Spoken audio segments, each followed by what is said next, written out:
Good morning everyone. Welcome back to the another online session in which I am going to discuss about locomotion and movement lesson. It is a kind of a recap. This lesson has been explained very detailedly in your first year. So now let me give you the recap.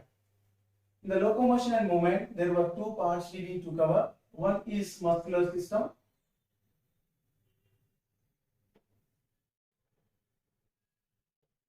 Another one is skeletal system.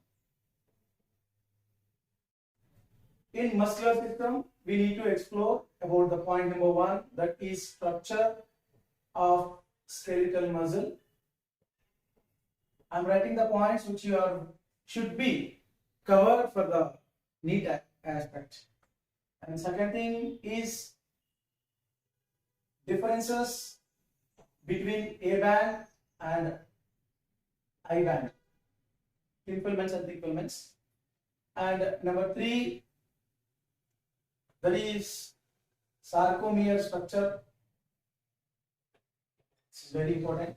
And fourth one is muscle contraction, also called sliding filament theory. Sliding filament theory. And number five, muscle and its disorders. These five important points in the couple of minutes we discuss. Apart from these five aspects under the muscle concept, what are different types of muscles?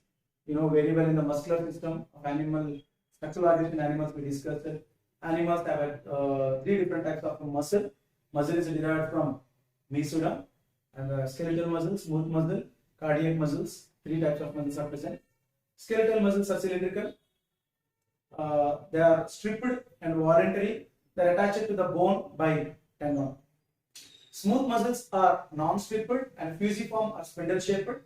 They have only single nucleus. Whereas skeletal muscle we use to explain with the diagram, so that it's skip it now. And smooth muscles are involuntary, operated by autonomous nervous system. Cardiac muscles, very unique muscles present in the heart. These muscles cells are cylindrical, often branched and stripped, but not controlled in the central nervous system, so that it is called involuntary. Mitochondria number, if you see among the three in cardiac muscles, it is 5. Another very important slogan about the locomotion and movement is all locomotions are movements, but all movements are not locomotions. Example, in our body a lot of movements are there. Suppose if I am moving hand, but I am not changing my posture from one place to another place. So this is movement, but not in locomotion. But when I walk someplace, that time so many muscles are moving. So in locomotion, movements are involving, but all movements are not locomotion.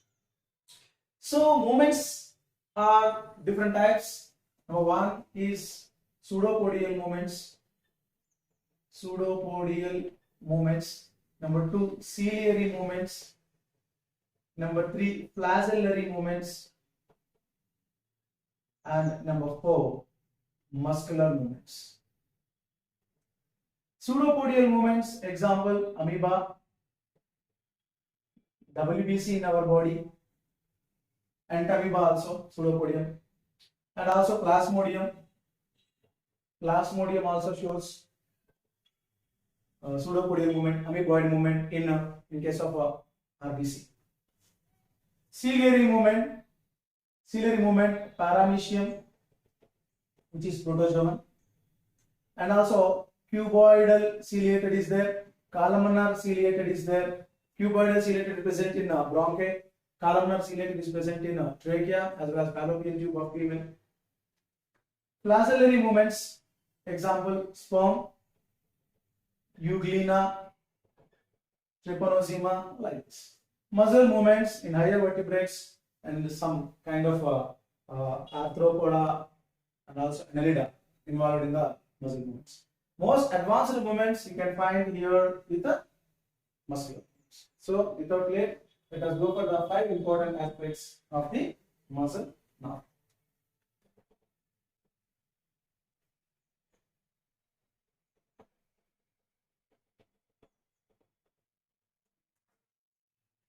So as I discussed, A skeletal muscle helps in the movement, not any other muscle. Cardiac muscles and smooth muscles never involved in the locomotion. They do movements. If this is the bone, a particular part which connects the bone with the muscle, this is the muscle and this is the bone. In that case, this is called tendon. Tendon is a regular connective tissue, dense regular connective tissue which connects bone and muscle together. If you cut this muscle and express out, in which so many roles are present, one is called myobundle. One is called myobundle. Technically, it termed as fascicle. Technically, it is termed as fascicle. Fascia is plural. In this myobundle, again, so many roles are present. If you take one out, then this is called myofibril.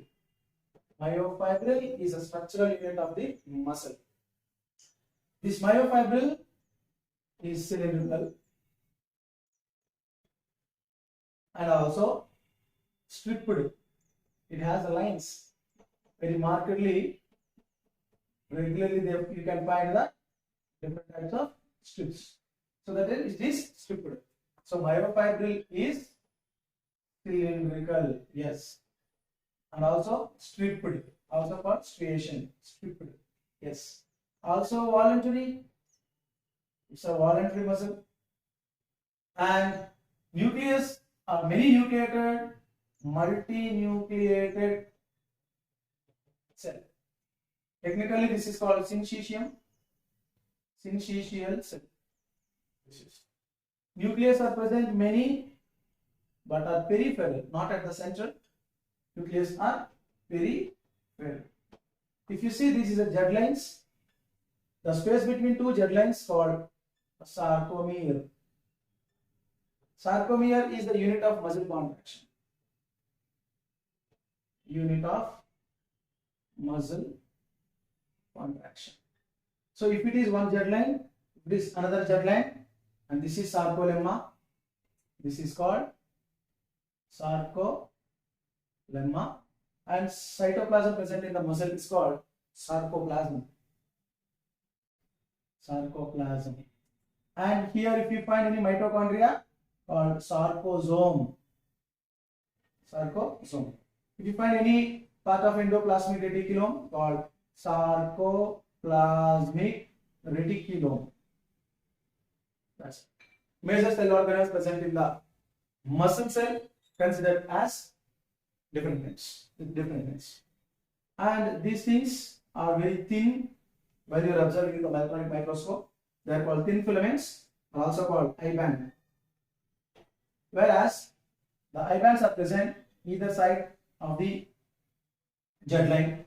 This is the jet line, then this is called eye band. You can consider jet is present center of the eye band, isn't it? Then in between the eye bands there will be a thick myosin bands are present. Myosin is a protein inside this. They are called A band. A band is made up of myosin. So simply I will give you the differences between I band and A band roughly. I band means isotropic band. A band means anisotropic band. What does meaning of isotropic and anisotropic? Isotropic means in the sarcomere, in fact the structure is called sarcomere. It is a functional unit, exists between two gelates. So in one sarcomere they are paired in number, they are equal in number. So that's why isotropic, whereas they are unpaired, odd in number. That anisotropic. Second one is eye bands are thin bands, are consist of thin filaments, but they are thick filaments. Eye band looks very transparent, not dark. So light bands, they are called light bands. They are called dark bands. Now eye bands can move towards center, so that movable, and they are immovable. These bands during muscle contraction comes closer to the center, so that we consider they are movable bands. Whereas middle there was a A band which never move at any cost. And I band is made up of actin, troponin, tropomyosin. These are the three important major proteins present in I band, nothing but thin filament. Whereas in the thick filament, myosin is a major protein present. Whereas some students generally confuse what is H zone. I band is light in color, A band is dark in color. In some places, they are just overlap but not connected. If you think this is a white, this is a black, you can observe here gray color. At the same time, in this way also. Overlapping zones of thin and thick filaments look like an H shape. That's what is called H zone. Find out different alphabets are there here. First one, what is Z? What is I? What is A? What is H? Apart from that, M is also one of the alphabet that indicates myosin center. A band is made up of myosin protein. Depositions of myosin is a bit of thick and dense in case of the center. That's why it is called M line. M means not middle, M means myosin line. So M is center of A band, Z is center of I band. During muscle contraction, H will be closer, and during muscle relaxation, H will be greater than that. Now, this is the first concept, that is myofibril structure and sarcomere structure. Now let us see thin filament and thick filament structures in detail.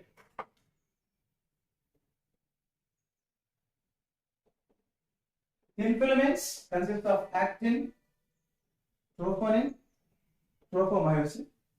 Thick filament consists of only myosin.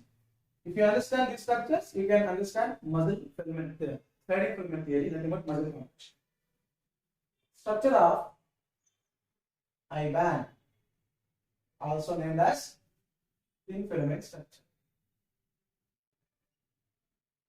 Thin filament structure. This thin filament consists of proteins, actin, tropomyosin, and troponin. Actin is generally globular, so that this is called G-actin. Okay.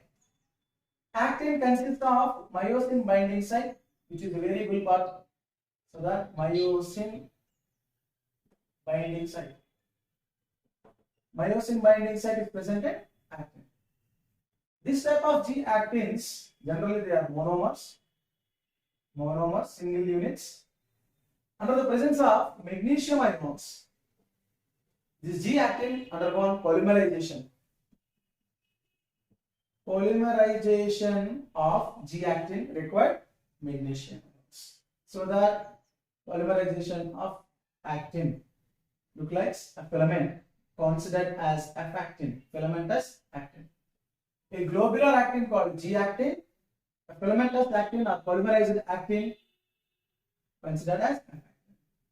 Element required to convert the G-actin into F-actin is magnesium. So that magnesium is one of the important element in our muscle. Let us see the second part of this structure, tropomyosin, which is a dimer. Two crisscross units are present like this, like X. Troponin, which is a trimer, having three subunits. One is troponin T, another one is troponin C, another one is troponin I. If you combine all these, troponin T, troponin C, troponin I, troponin T, troponin C, troponin I, all these three structures are considered as troponin. Now, all actin, tropomyosin and troponin, all these three if I combine, you will get a structure that is considered as thin filament. See, this is F-actin I am drawing. and I am taking another line of actin, filamentous actin.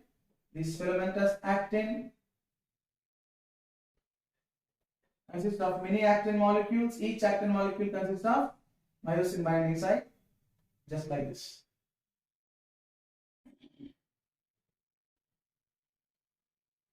Myosin binding sites are covered by tropomyosin, like this. Tropomyosin. Tropomyosin is masking actually the myosin binding site of actin molecule during relaxation state, you can say.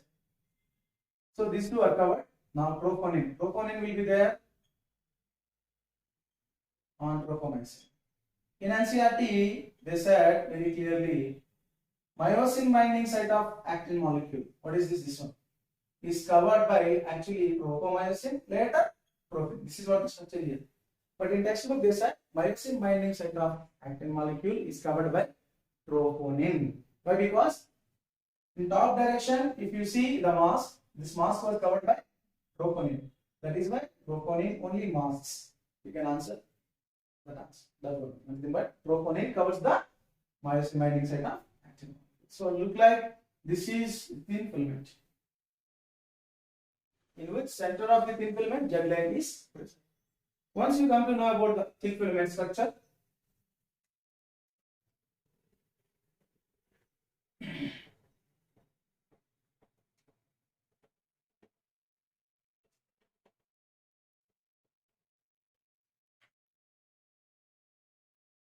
thick filament structure. Thick filament is also called A band or dark band, which consists of two myosin heads and two myosin tails.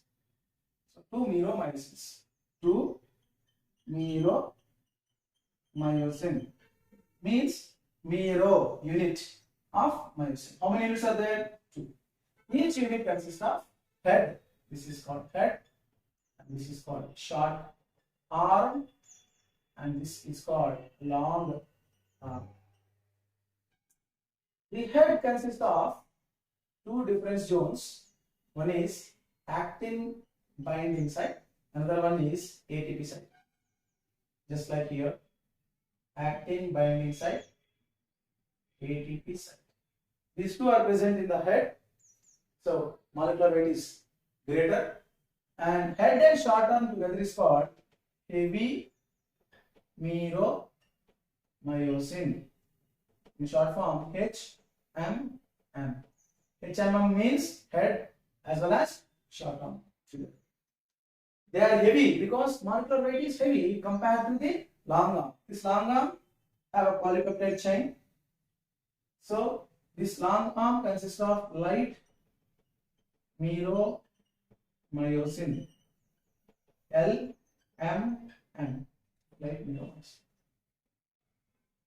So one HMM plus one LMM is equal to meromyosin. Two meromyosins is equal to myosin. Two meromyosins is equal to myosin. Like that, these myosins are generally coiled with each other so that all together joined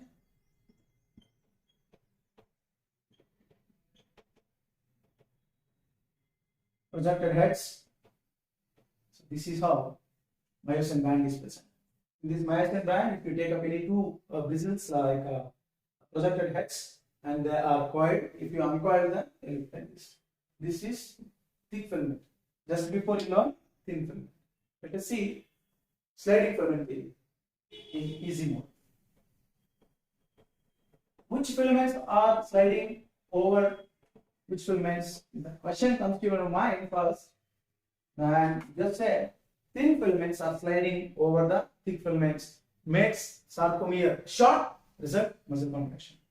For that, first step 1 in muscle contraction, sliding filament theory, also called as sliding filament theory proposed by scientist Huxley and another scientist whose name is same Huxley. Huxley and Huxley theory of muscle contraction considered as sliding filament theory. In that, step 1 is attachment. If it is a actin molecule thin filament, then this is the myosin. This myosin head is projected. This is the actin binding site of myosin. This is myosin binding site of. So when they are not attached, means troponin and tropomyosin complexes are cover the myosin binding site, so it is locked, it is not exposed. That is why it is not connected. Once calcium ions are available, how does calcium ions are available? Once you think to control a particular part, to move particular part with the skeletal muscle, then immediately in the sarcoplasm of a particular targeted muscle, calcium ions are released because of neuromuscular junction activation. Neuromuscular junctions will be activated by Richard potentials. Then when neuromuscular junction is activated, calcium ions will be released in the sarcoplasm. Due to the calcium ions availability, myosin head will be attached to the actin. So this is considered as attachment. So calcium ions are playing very important role in this step. This is the step 1. Once it is attached, step 2 is called release. What actually release? These are actin molecules. The first actin molecule, which is coupled with myosin, will be released because of one ATP entry into the myosin head. I repeat. Due to the calcium availability in the sarcoplasm, calcium system has released the calcium once the energy is activated. Then the calcium ions helps to slide the troponin and tropomyosin complexes away from the myosin binding site. So that now myosin binding sites are exposed to actin. So myosin head, then myosin head will be attached. Which part of myosin head? Actin binding site of myosin head will be attached. So called coupling or attached. Once it is attached, in the fine moment, one ATP will be entered to the myosin head, then attached myosin head will be released. Tell me why myosin head is released? Due to the entry of an ATP. How many ATP? One ATP. Where does it is coming from? Sarcoplasm. So that it is coming from sarcoplasm. Clear? Then it is released. This step is called release. After release, step 3. Step 3 is called bending. Step 3 is called bending, in which what is happening? See, this is actin molecules. First actin molecule, second actin molecule, third actin, and fourth actin, fifth actin, sixth actin, seventh actin. Actin molecules number I taken for better understanding. So this is myosin head, which is released from first actin molecule, was bent like this. Bent. This is released. This is bent. This is released. This is bent. So release has happened because of ATP entry, well-known fact. Why it was bent? Let me tell you. When it is released, inside ATP molecule undergone hydrolysis, reacts with water, gives ADP plus one phosphate ion. This ADP is released out. Phosphate ion is existing inside. This reaction takes place in the another site of myosin head called ATP site. ATP as enzyme is there. That's why it is hydrolysis. So due to ATP hydrolysis, myosin head is bent. So 3 steps here. First one is attached due to calcium availability. Second one is released due to ATP entry. Third one is bent because of ATP reaction inside the myosin head. Result, ATP plus H2O, hydrolysis of ATP gives rise to one ADP and one PI, phosphate ion. The phosphate ion is present inside the myosin head, whereas ADP comes out like this. That results bending. That's the first step. In fourth step, this is the first one, and second one, and third one, and fourth one, and fifth one. This is a myosin and myosin head which is bent. Phosphate ion helps to generate the energy to get into original position. That time automatically it attaches to the another active molecule, that may be 2 or 3 or 4, which is nearest to the myosin head.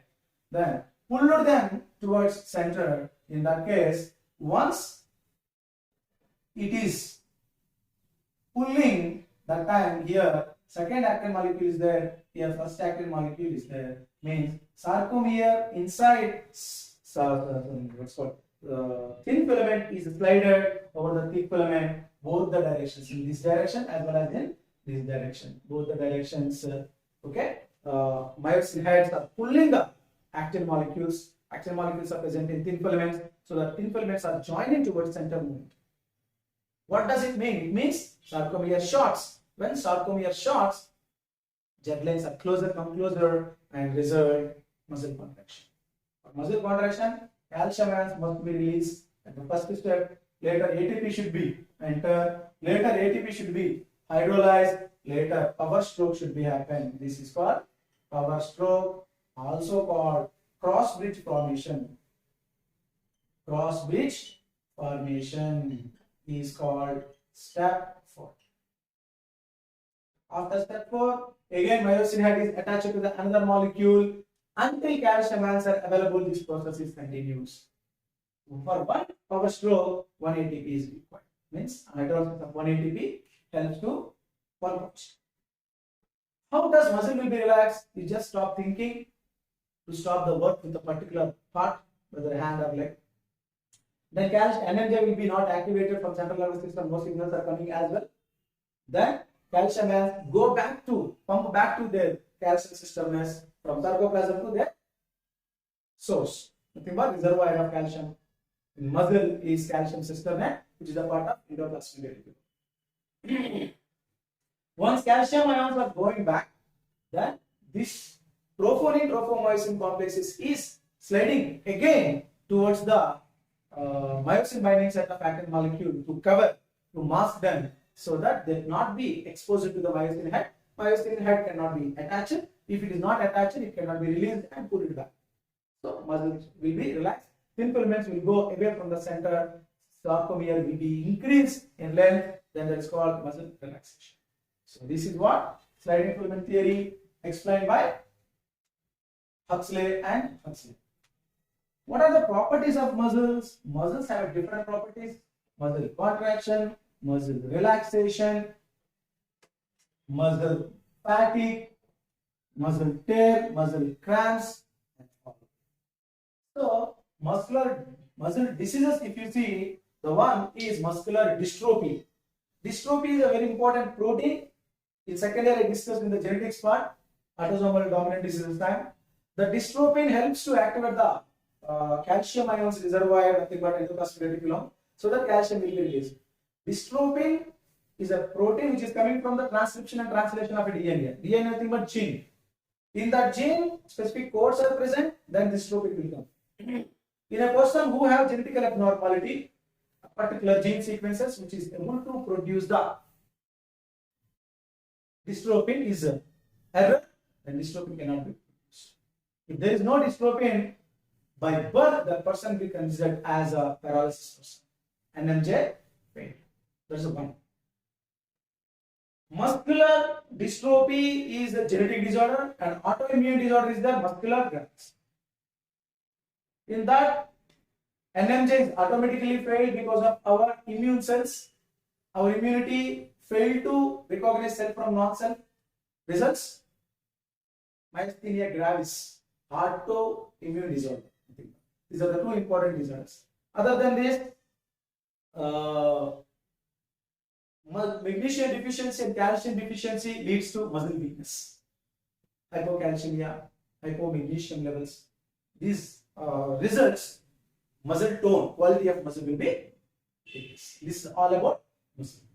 Now, in the second part of this session, we are going to discuss about bones. Now, let us see in a very simplest way how to memorize all the bones of human. Total number of bones in human skeletal system at the time of birth is 230, but question comes for adult. It means 206. Total bones in human is 206 that are fused from 230 bones. Bones number is not reduced. Some places 4 or 5 bones together fused into one. Skeletal system partitioned into two: axial skeletal system and appendicular skeletal system. Appendicular skeletal system. Total 206 bones. In axial skeletal system, 80 bones. Appendicular skeletal system, 126 bones. 126 plus 80, 206. Axial skeletal system consists of skull, rib cage, vertebral column. Skull, 22 bones plus ear ossicles, 3 plus 3, 6 plus 1 hyoid bone. So skull consists of 29 bones total. Rib cage, 1 sternum plus 12 pairs of rib bones, nothing but 24. 1 plus 24, that is equal to 25 bones. Vertebral column, total 26 bones are present. So 29 plus 25 plus 26, 80 bones is the calculation of axial skeletal system as I mentioned. On the other hand, appendicular skeletal system is present. Appendicular skeletal system consists of girdles. In this girdle, pectoral girdle and pelvic girdle. Two are there. Pelvic girdle hip consists of 2 bones. That is 1 fused, and pectoral girdles are 2. Each consists of 2 bones, nothing but 4. So 4 plus 2, 6. Total number of bones in the girdle 6. In case of pelvic 2. In case of pectoral 2 plus 2. Nothing but 2 girdles na shoulders. That's fine. 4 plus 2, 6. Next, limbs. Upper limbs, nothing but hands. Each hand consists of 30 bones into 2 hands, 60 bones. If you see the leg, each leg consists of 30 bones into 2, 60. 60 plus 60, 120 bones in the limbs. 120 plus 6, 126 here. 8 together, 206. Take a screenshot for a quick recap of the bones, followed by each and every one in description. First one is axial skeletal system.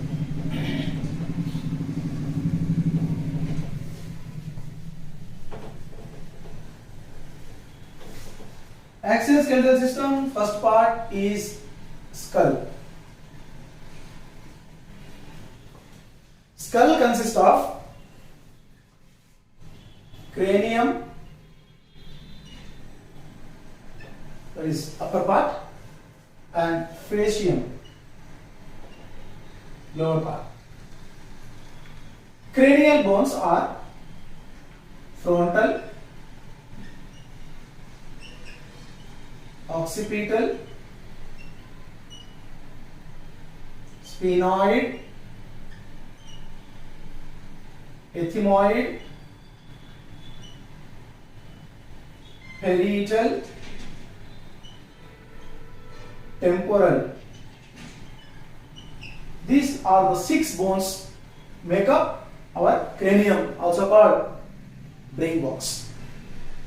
Frontal bone is 1, single, unpaired. Occipital is 1, Sphenoid is 1, inside in which pituitary gland is situated. Ethmoid is 1, parietal is 2, temporal is 2. All these are joined with the margins or joints of the skull called sutures. If you find total number 1, 2, 3, 4, 5, 6, 7, 8. 8 bones are comprised in the cranium. Let us see the rest of bones in the fascium. In fascium, first bone is mandible, forms lower jaw. Number 2, vomer, which is present inside the fascium, connects to the ethmoid bone of the skull. Number 3, lacrimal, which supports eye. And number 4, zygomatic, which forms cheek. Number 5, external nasal concave, which are supported inside other two, called internal nasal concave. Next, maxillary, which forms upper jaw.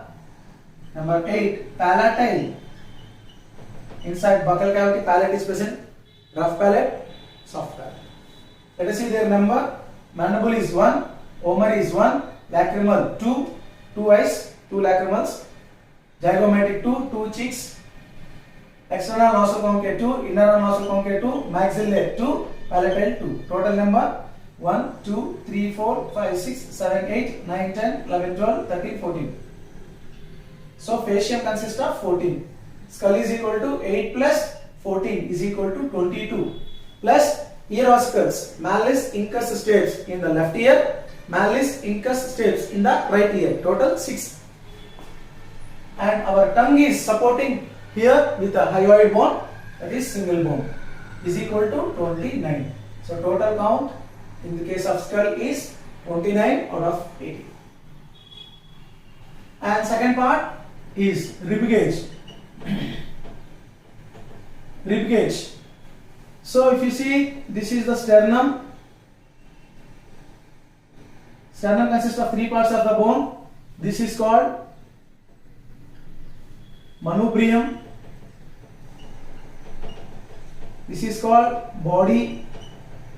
This is called xiphoid process. Xiphoid process. Guys, don't think there are 3 bones, 3 parts of one bone, that named as sternum. This is sternum. So from back side, dorsal side, vertebral column to sternum, first 7 bones are connected. 1, 2, 3, 4, 5, 6, 7. First 7 bones are connected either side, this side and that side. So that 1, 2, 3, 4, 5, 6, 7. 7 pairs, nothing but 14 bones are dorsally connected with vertebral column, ventrally connected with sternum. That's why they are called vertebrosternal ribs.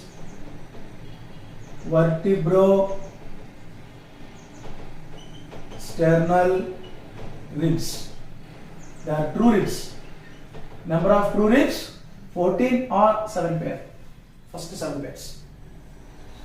Next, 8th one comes from the vertebral column but connected to 7th one cartilage part. That is 8th one. 9th one also and 10th one also. 8, 9, 10. There are 3 pairs or 6 are coming from dorsally coming from vertebral column but not connected directly to the sternum, connected to the cartilage part of the sternum. Hence they are named as vertebrochondral. Chondral means cartilage ribs. How many? 6 or 3 pairs. Next, 11th one is coming from vertebral column but not connected any part in ventral side. That's 11th one. Also 12th one. 11 and 12 are called floating ribs. Floating ribs. Floating ribs number is 2 pairs or 4. So total 14 true ribs, 6 false ribs and 4 floating ribs. Total 24 plus 1 sternum is equal to 25. This is sternum. They are called costal bones. Rib bones are also called costal bones. So 25 total bones in the rib cage. 29 plus 25, here almost 54. The rest of 26 out of 80 in vertebral column. In case vertebral column, the formula is C7 cervical number 7, T12 thoracic region 12. From each, one pair of bones are coming laterally for the formation of rib cage. Lumbar region 5, sacral region 1, coccygeal region 1. Together how many? Calculate. 7 plus 12, 19. 19 plus 5, 24. 25, 26. So this is the vertebral column formula. C means cervical neck region, T means thoracic region, L means lumbar region, S means sacral region, C means coccygeal region. In case of child, S is 5 fused by 1. In case of coccygeal region, they are 4. So that calculate in case of a child vertebral column, C7, T12, L5, S5, C4, CO4. Okay, then this is 33. Total number of vertebral bones in a just born child or infant is 33, whereas he become an adult, then 26. So 26 should be considered. 26 plus rib cage total 25 plus 29, all together 80. This is what the count of axial skeletal system. Axial skeletal system is completed. Now let us see appendicular skeletal system.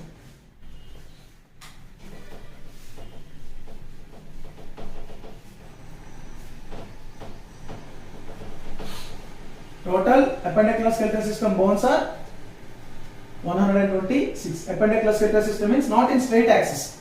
Axial skeletal system means straight axis. Skull, vertebral column, rib cage, all they are in the straight axis. Appendicular skeletal system, shoulders, hip, hands, legs. So that appendicular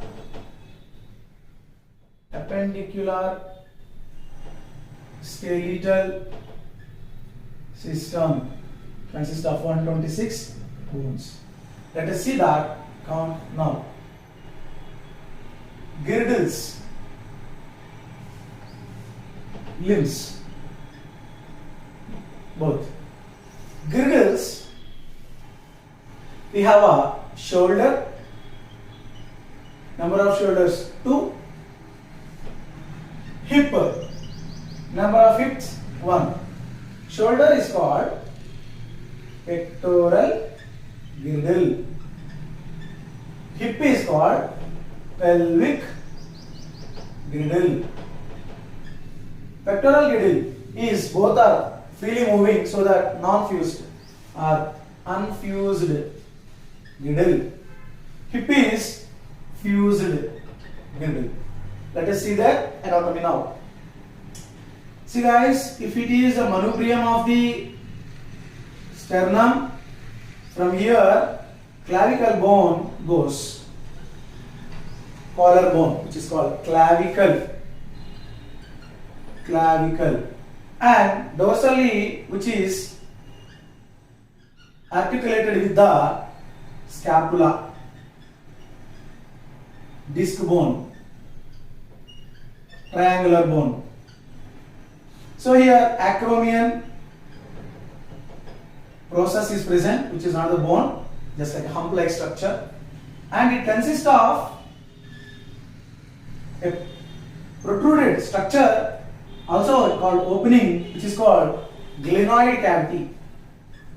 Glenoid cavity. From this glenoid cavity, hand is coming. So entire this is called pectoral girdle. Pectoral girdle, first bone is clavicle, second bone is scapula. Clavicle plus scapula together is called one shoulder. So two shoulders we have. Each shoulder have two bones. Total 4 bones in both the shoulders together. On the other hand, pelvic girdle. If you see the vertebral column diagram, the last part is coccygeal part, through which a butterfly-like structure consists, which is called coxal bone. This is called coxa, one bone.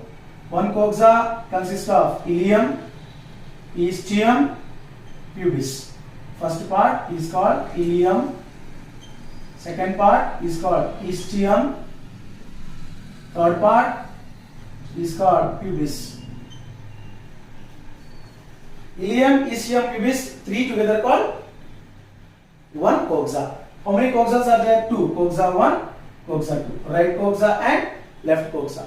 Right and left coxas together 2. So in hip total bones are 2. 2 plus 4, 6 bones are present in the girdles all together. As hand is coming from the glenoid cavity of shoulder, leg is coming from the acetabulum cavity. This is leg. Then this cavity is called acetabulum. So, in limbs, if this is hand, this is leg.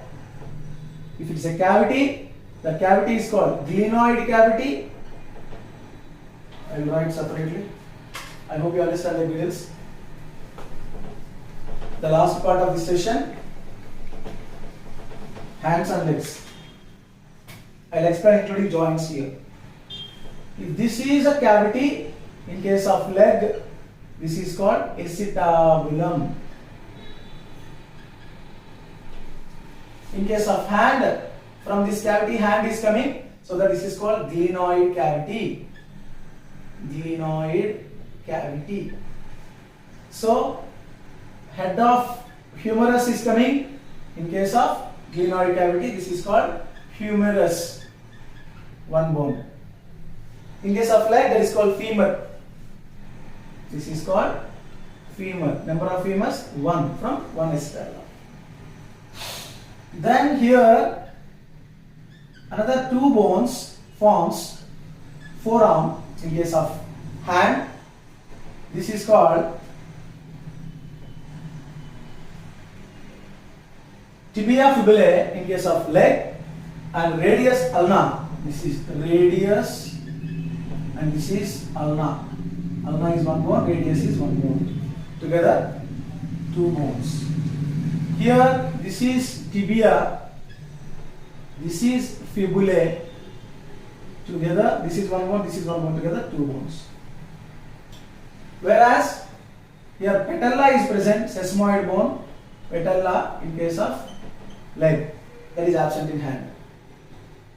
Here the joint is called ball and socket joint. This is hinge joint.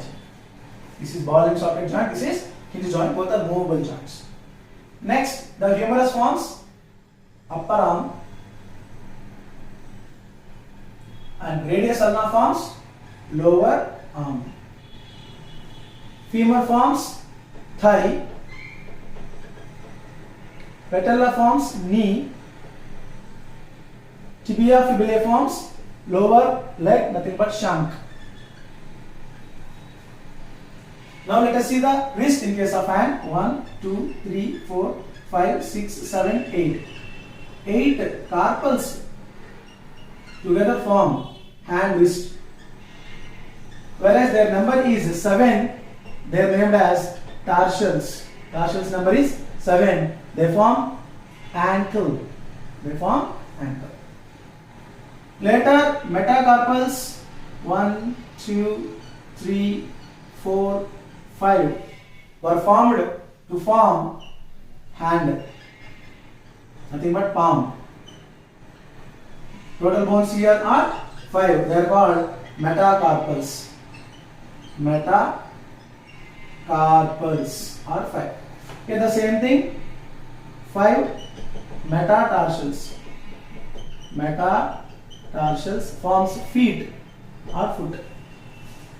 Next, 1, 2, 1, 2, 3, 1, 2, 3, 1, 2, 3, 1, 2, 3. Here 3, 3, 3, 3, 2. They are called phalanges. Total how many? 14. Phalanges. Phalanges are toes in the leg. Phalanges are digits or fingers in hand. So they are 14. Now let us calculate in each hand and leg total bones occupied. First, one hand, one humerus and one ulna, one radius, 1, 2, 3, 3 plus 8, 11, 11 plus 5, 16, 16 plus 14, 30. In each hand 30 bones are there, into 2 is equal to 60 bones are there in both the hands.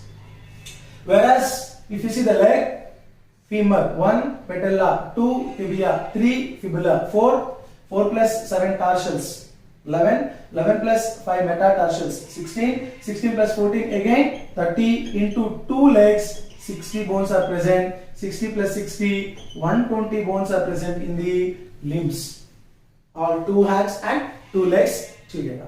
This is how appendicular skeletal system forms 126 bones. Just before I discussed 80 bones count with the skull, vertebral column and rib cage, that is 80. 126 plus 80, 206 bone count. Apart from this, here in the skeletal system, joints are present. Some joints are immovable in nature, example sutures, skull bone joints. Some joints are semi-movable in movement, in that joints are called intervertebral discs. Some joints are completely movable, they are called synovial joints or true joints. True joints in our body from top to bottom, I will address you. First bone of the vertebral column is atlas and occipital bone of the skull. Occipital bone and atlas together joined by condyloid joint. Second bone of the vertebral column is axis. First bone of the vertebral column is atlas. Atlas and axis together joined by pivot joint. Later here in the shoulder and also hip there will be a ball and socket joint, and here in the elbow and the knee hinge joints are present, and ankle and wrist gliding joints are present. Very peculiarly, only one place the saddle joint is present, metacarpal of the thumb and thumb digits are saddle joints. So, condyloid joints, ball and socket joints, pivot joints, hinge joints, gliding joints, saddle joints. All 6 types of joints are considered as movable joints. Immovable joints are sutures. What are the disorders of bone? Bone is a reservoir of calcium. In blood, if calcium levels are less, bone will be sacrificing calcium from its structure. That bone becomes weak, osteoporosis. Arthritis is inflammation of joint, which is also attacked by our immune cells, called rheumatoid arthritis, autoimmune disorder. If it is not, during aging after 60-65 plus, joints are generally undergone the friction by lot of use, then that is called inflammation, called general arthritis. Rheumatoid arthritis means autoimmune disorder. Osteoporosis means weakness of bone, resorption of bone. If calcium levels are more in the diet, more in the blood, then calcium will be picked up from the blood and placed in the bone by thyrocalcitonin, thyroid hormone. Then bone become very thick, is called tetanus. So this is how the NCERT explains about skeletal system along with locomotion and movement. I hope you understand. Revise textbook lines. If you have any doubt, ask me without any hesitation. Thank you. Bye bye.